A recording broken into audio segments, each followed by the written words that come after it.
so we're back together for, what number are you on? This is number 6. I hope you can hear us, it's pretty loud, because I can't afford a mic. But I lost count. I'm on 15? Wow. Yeah, I'm not gonna hit my original 26 because I bailed and I got sick. But anyways, under sick conditions, we are, where I am, watching, this is before and after of the movie, Parasite. Special presentation. Yeah. 뭐야, 소독해? 창문 닫아. 나도 봐. 공짜로 집안에 소독도 하고.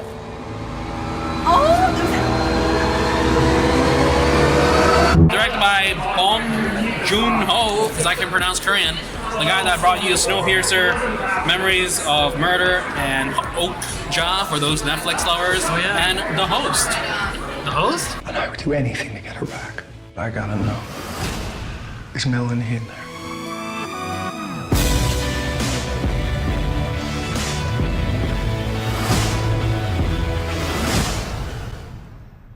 Yeah. Oh, wow. Okay.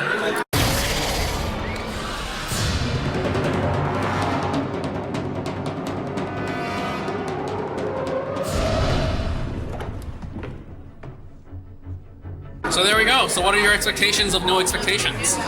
Well, I know that he's like, I know that he has done like some dark, violent things in the past, and he has like, he's been kind of an auteur, but like, I don't really have many expectations for this movie. Like, I'm not really sure what genre it would classify as. It seems like, based on the description, I would say like, I don't really know, but the fact that it's called Parasite makes me think it's some kind of, it has like some horror elements or some, but I don't know, like how metaphorical. You watched the trailer?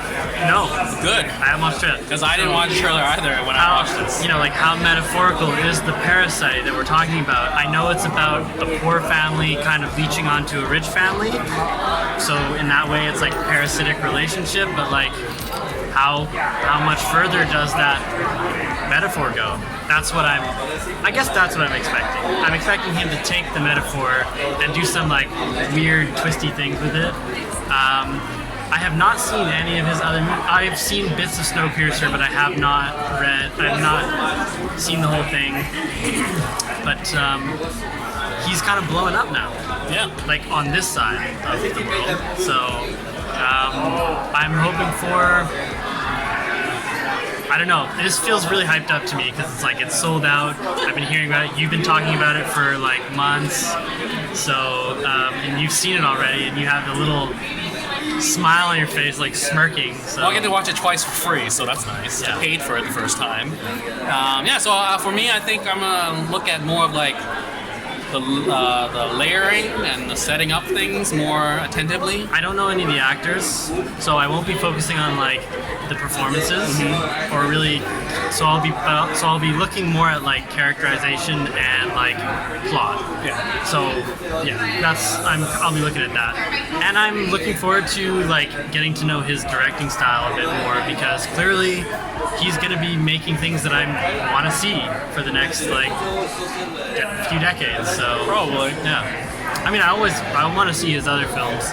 Yeah, we should review those. I was actually excited to see Okja when it came out, but Yeah, that's a weaker one. Yeah, so I guess I'm excited. He's sort of excited, I guess. So yeah, they opened the second level, so I guess it's a bigger showing than Jojo Rabbit. it's really sold out. Anyways, this is before, and this is after. Wow. So let me tell you, when I watched this with Sean, the white dude in Hong Kong, I think the theater was probably a quarter full. So it was really enjoyable to watch it with Western audiences in this. So they laughed a lot more. We laughed a lot more? Yeah. Oh. I don't know what, I think it's a cultural thing. Or just like having it be the other, like you find it more amusing. Like there's some scenes where I did feel like it was funny, but they were laughing. But I don't exactly remember what. And also one thing I do wonder about if I watch this with a Korean, I for sure know they didn't drop as many F-bombs as they did in Korean versus the English subtitles. Because I remember when I watched this in Hong Kong, they had Chinese English subtitles, and I think whoever subtitles those movies do a really good job in terms of translating the emphasis and attitude. Yeah. And mostly when it's just translated in English, they lose it. Like when I watched The Raid, someone in the audience spoke the language, and they're like, they didn't say the F-bomb, and I feel that here. So yeah. So I mean, there were a lot of humorous moments like there in the is. film. The audience was really reacting to a lot of the stuff. I mean, yeah, just the dynamic between the family, like all the 4 family members, the core family. It's fun. It's funny. Even like, you know, even though the rich wife gets reactions from her like over dramatic or melodramatic like responses to things, but like that whole TV scare was like everyone was laughing. Yeah. Because it was so over the Yeah, top. exactly. Yeah. Yeah. So what say you? I say that it's a great film, and now I see why this director is being so hyped up. I mean, just in terms of like, characterization and plotting, the movie was great. It carried through some like really important thematic threads. Like I was saying to you, the big one for me is like the emphasis on like subterranean depths and like basements and semi-basements and undergrounds and like dark hidden places and people living underground. Yeah, I love how that staircase that goes to the basement is always dark. Yeah. It's never lit. Even though when you walk down it is lit. And the display around it is lit up. Yeah. And you just see that dark tunnel, which is so foreboding. But I don't think realistically it wouldn't be that dark. No, if your probably not. basement the lights were on. yeah. So good touch. yeah, it's that emphasis on like descent. Yeah. Because like in one sense, like the city, the way it's constructed, like where it's set, is all like it's a descent into different layers. Yeah, like right? when he Different goes levels. when he goes visit it the first time. I love how he shoots it, like how they blocked it, like how he's always on the side. He's never in the middle of the frame, and it makes him look small as he's going to it. in comparison when you're like looking up And then like this. including the music and that like vibe makes you think like, is this a horror movie? Yeah. Like, what's he getting himself into? Like the door opens and no one's there, and he's just like, what's going on? Plus, he's always looking up, right? Yeah. He's always looking up and like diagonally, so he's like always looking up at a greater height. And then, of course, just the way the city's structured, you have like the rich family on the top of the hill, and you have these guys. In particular, that one really great shot after the sort of deluge of rain, and the flooding, where they like escape the house and they go down, they descend all these stairs. You know, they're like, it's like squalor all around them. It's pouring rain, it's flooding, right? It's a complete contrast to where the rich family Like the lives. toilet over flooding. Like that toilet was over flooding. like over the top, where she just sits on it and just like, I hate my life, but I got my smokes. So that kind of like emphasis on, thematically anyways, on like the descent. Because you have the city, the way it's structured, but you also have the characters' descent into like, you know, chaos basically. Or like, it goes from a sort of well-meaning plan to improve their life situation. They get a little greedy because they bring in all their family members. I mean, it's natural because you see an opportunity to do that. But like, they get a little greedy, right? It gets a little bit more chaotic, a little harder to manage. And all the while they're descending, they're tricking these people. And they're winning their trust. They're winning their trust over, you know. So I like that. The way he had a few shots that like really emphasize like even the opening and the closing shot that you were talking about, which was a nice like parallel with the dirty socks hanging through a dirty basement window, looking out onto a street full of like garbage and squalor, right? And it's repeated at the end. So and he's there, and it's like the sun being the start and the end. Yeah. So you really, I think more than like most movies, you really feel these characters' circumstances. Yeah. And it matters. Yeah. Like it matters that they live in squalor. Yeah. Like I think it And defines it matters that them. they're scraping by. Yeah. Right? Like that beginning, the whole Wi-Fi scene establishes how they're not even frugal. They have nothing. Yeah. And it's done and it's not always done in like a sad sack kind of way. It's done in like, with the Wi-Fi, for example, like it's done in a comedic way. Yeah. Where you're not feeling, you know, disheartened by it, but you're also concerned for the characters. So it's kind of nice the way that he pulled it off. Yeah, it was a great balance. I mean, like, if you start feeling sad for them and like, blah, blah, blah, then I think you don't really get the same vibe. But you identify with them as like the scrappy people Yeah. who like are trying to survive. Yeah, I mean, because everyone's had that before, right? You're looking for some free Wi-Fi and you try the fake passwords. Yeah, but where this movie kind of gets into that thematic descent is where they start to, you know, take a little bit more, like bite off a little bit more than they should be chewing. So I love that. Granted, I do like how they dealt with time, because at first it feels like a lot that's going on. Yeah. Like all three of them or all four of them get their jobs in a short span of time. But like I think watching it twice, noticing like the slight dialogue of time movement, I think that helps. Yeah, because it does seem like it's happening quickly, but it also just seems like they've kind of insinuated themselves in this family's lives, and so it seems like it's happening quickly, but really it's like Probably kind of weeks. spread out over weeks, maybe even months. Yeah. Right, because we see like the poor family's circumstances changing, so you can kind of guess that like some time has passed, they've made money, their circumstances have changed. But yeah, I like how that was done. And of course, like you were talking about the violence, which I can't really speak to, but I mean, I was waiting for, just in terms of like the story bringing together all the plot threads, and I was just waiting for it to, you know, because it's kind of a con movie, it's a con man movie, crime caper in a way, and so you're just waiting for it to take that wrong turn where it gets really chaotic, and we got the dash of violence. Yeah, I would definitely say like watching it twice, like knowing the violence was coming, I think I can focus more on. But you know, the concussion and that, I don't know. I'm so never, brutal to watch. Yeah, I can't watch. Yeah, those stuff is just like her head smacks that concrete wall, and then that sound. And just him like the guy smashing his head against the light switch too. Like, yeah, I really did enjoy.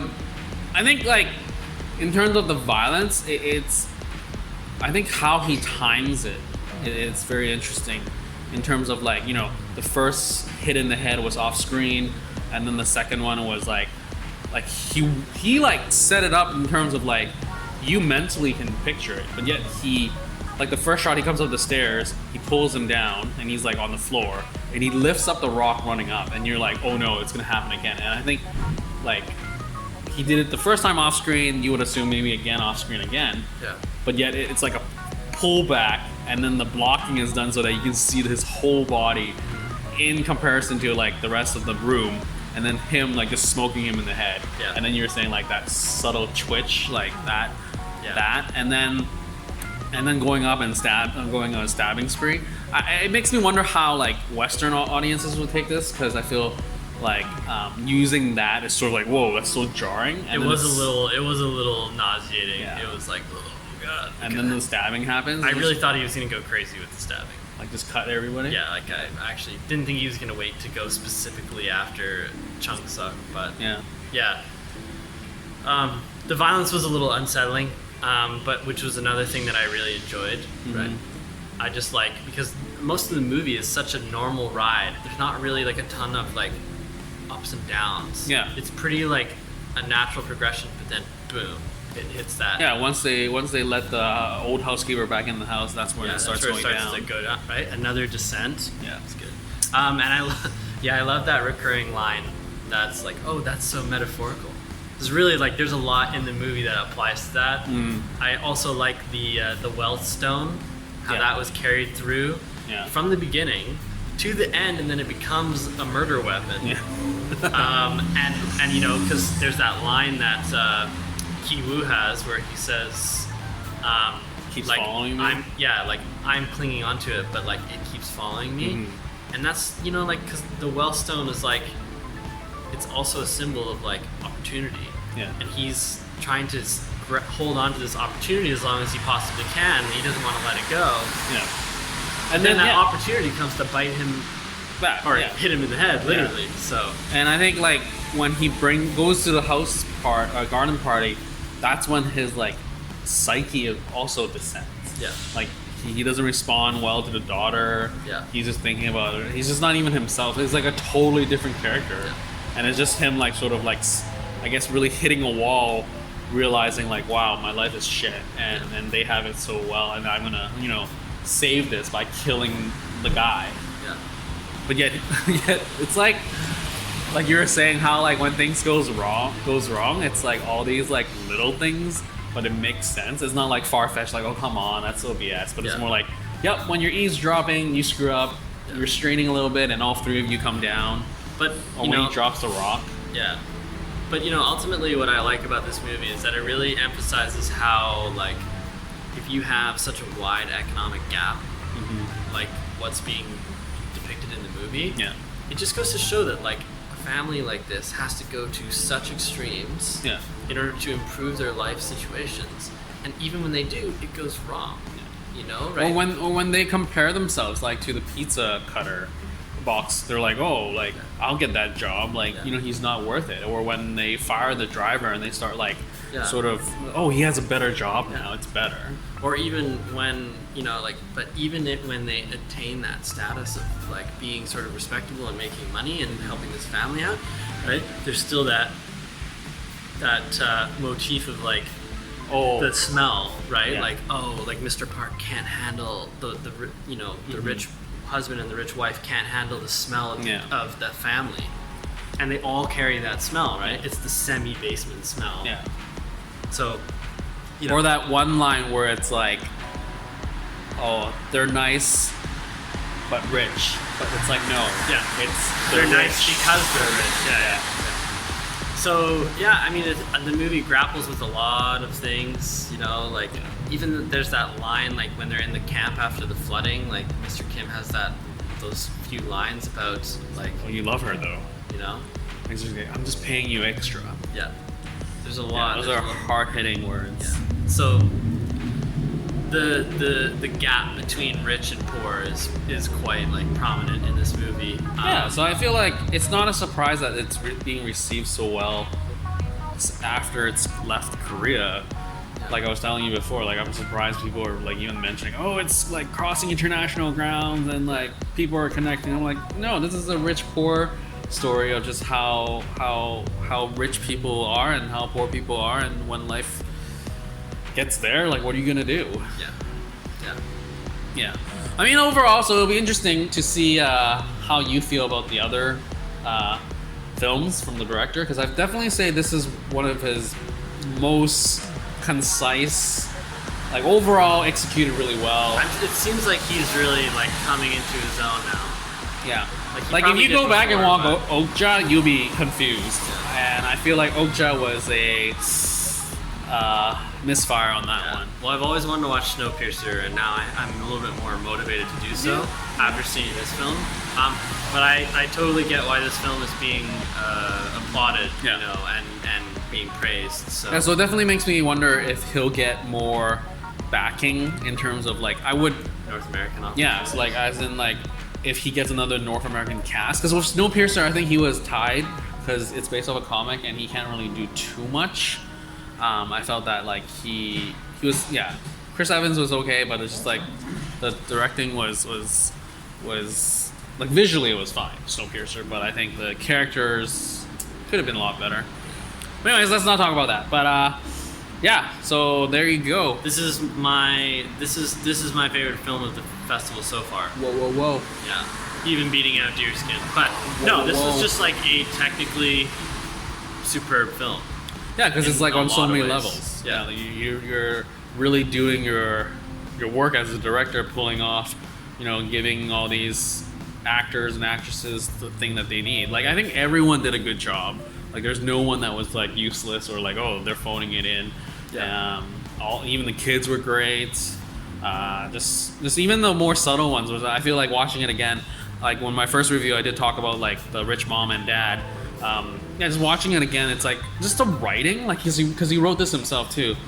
Just how he establishes their character in such a short amount of time, and the wife has like so much screen time throughout, but it's like piecemealed, and then the husband as well. But it's like those hard-hitting moments where they start insulting your main characters, and you feel it. It's not just like these are just random side characters, but rather they're established enough that like, yes, it's hurting our main characters. And I think watching it again really reinforces how much hate Mr. Kim was like, like shouldering or contained in himself.